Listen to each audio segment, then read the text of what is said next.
நெல்லை மாவட்டம் நாங்குநேரி அருகே விவசாயி கொலை வழக்கில் தேர்தல் நேரம் என்பதால் உடலை வாங்க சொல்லி போலீசார் நெருக்கடி கொடுப்பதாக குற்றம் சுமத்தப்பட்டுள்ளது. நெல்லை மாவட்டம் நாங்குநேரி அடுத்த வடக்கு நெல்லையப்பபுரம் கிராமத்தை சேர்ந்தவர் ஆறுமுகம். விவசாயியான இவர் கடந்த 17ஆம் தேதி தனது தோட்டத்திற்கு செல்லும் வழியில் மர்மமான முறையில் கொலை செய்யப்பட்டு கிடந்தார். இதுகுறித்து போலீசார் விசாரணை நடத்தி வரும் நிலையில் தந்தை இறந்த துக்கத்தில் ஆறுமுகத்தின் மகளான பேபிகனையும் 2 நாட்களுக்கு முன் தூக்கிட்டு தற்கொலை செய்து கொண்டது அதிர்ச்சியை ஏற்படுத்தியது.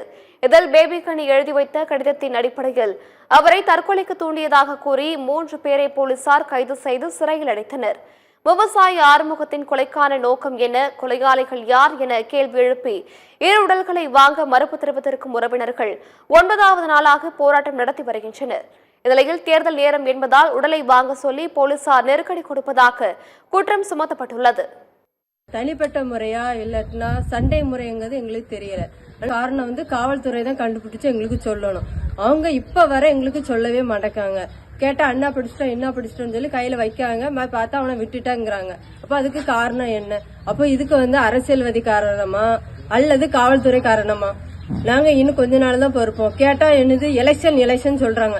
எலெக்ஷன் என்ன ஒரு காரணம்? மக்களுக்கு தானே காவல் காக்கறாங்க கவர்மெண்ட். அப்ப மக்களுக்கே எங்களுக்கு அவங்க இது பாதுகாப்பு தரல. அப்ப இந்த கவர்மெண்ட் எதுக்கு, இந்த ஆட்சி எதுக்கு? அப்ப இவங்களுக்கு நாங்க எதுக்கு ஓட்டு போடணும்?